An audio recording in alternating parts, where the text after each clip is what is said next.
Kaidah amr dan nahi. Yang pertama kaidah amr. Al aslu fil amri lil wujub ma dalla ala ghairihi illa biqarinah. Artinya, pada dasarnya perintah itu menunjukkan suatu hukum yang wajib kecuali ada dalil yang memalingkannya. Yang kedua, al amru bi syai'in amru biwasa ilihi. Artinya perintah kepada sesuatu berarti perintah juga terhadap perantaranya. Kemudian yang ketiga, mala yatimul wajibu illa bihi fahuwa wajib. Tidak sempurna suatu perintah kecuali dengan sesuatu, maka hukum sesuatu itu menjadi wajib. Kemudian yang keempat, lil wasaili hukmul maqasid. Bagi perantara berlaku hukum tujuan. Kemudian yang kelima, al amru bi syai'in nahyu an diddihi. Artinya perintah terhadap sesuatu berarti mengandung larangan terhadap kebalikannya. Kemudian selanjutnya kaidah nahi. Yang pertama, al aslu fin nahyi lit tahrim ma dalla ala ghairihi illa biqarinah. Pada dasarnya larangan itu mengandung suatu hukum haram kecuali ada dalil yang memalingkannya. Yang kedua, an-nahyu anis syai'in nahyu an wasailihi. Larangan terhadap sesuatu berarti larangan juga terhadap perantaranya. Kemudian yang ketiga, ma'adda ilal harami haramun. Sesuatu yang menyebabkan keharaman maka hukumnya dilarang atau haram. Kemudian yang keempat, al-wasilati ila harami haramun. Jalan menuju keharaman hukumnya adalah haram. Kemudian yang kelima, an-nahyu anis syai'in amru bididdihi. Artinya larangan terhadap sesuatu berarti perintah terhadap kebalikannya. Ya, kaidah am dan khos. Yang pertama,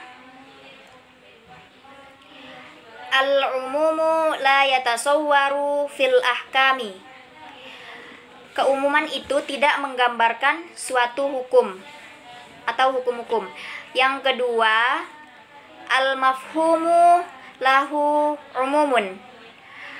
Suatu makna yang tersirat masih mengandung makna yang umum. Yang ketiga, al-mukhatabu yadkhulu fi umumil khatib. Seseorang yang memerintahkan sesuatu maka dia termasuk ke dalam apa yang dia perintahkan tersebut. Kemudian yang keempat, al-ibaratu bi umumil lafzi la bi khususis sabab.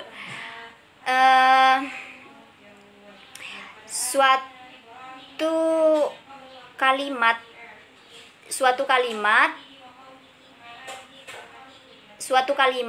tergantung kepada keumuman lafaznya, bukan kepada kekhususan sebabnya. Kemudian yang kelima,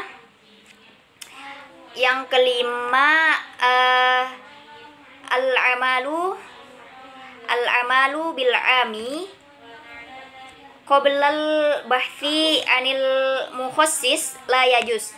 Mengamalkan sesuatu yang masih umum sebelum ada penghususan itu tidak diperbolehkan. Kemudian selanjutnya kaidah hakikat majaz, yaitu al aslu fil kalami al hakikah. Artinya pada dasarnya perkataan itu atau ucapan tergantung pada makna, tergantung pada hakikat atau maknanya. Selanjutnya kaidah-kaidah mutlak dan muqayyad. Yang pertama, al-mutlaqu yuhmalu 'alal muqayyad idza tafaqo fis sababi wal hukmi. Mutlak dibawa ke dalam muqayyad jika sebab dan hukumnya sama. Yang kedua, al-mutlaqu yuhmalu 'alal muqayyad in ikhtalafa fis sabab. Al-mutlak dibawa ke muqayyad jika yang berbeda hanya pada sebabnya. Kemudian yang ketiga, al-mutlaqu la yuhmalu 'alal muqayyad idza ikhtalafa fil hukmi. Mutlak tidak dibawa ke dalam muqayyad jika yang berbeda hanya hukumnya.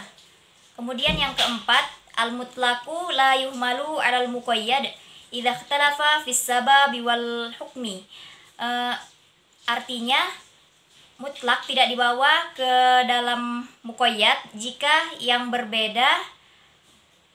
berbeda sebab dan hukumnya.